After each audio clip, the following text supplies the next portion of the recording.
Brad, pakita ko nga pala sa inyo yung riding gear ko ngayon. Ayan, naka jersey, motorcycle jersey lang tayo. Naka short. Ayan, naka running shoes. Kita nyo ba? Ayan.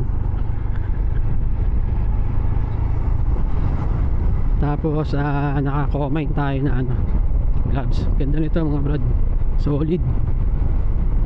Tapos ang helmet ko is Spider Neo na Shape Plus.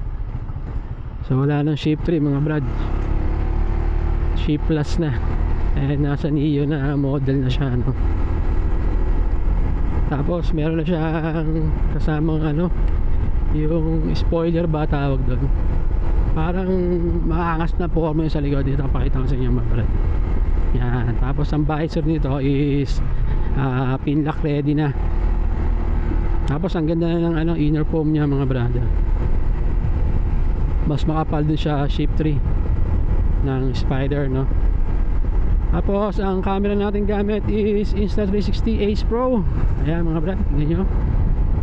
At ito ang aking setup mga brada. Ganyan din siya.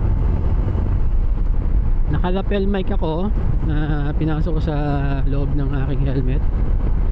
Tapos naka-telesin ako na chain mount. And yung kasama sa box, yung magnetic clip para sa ating action camera.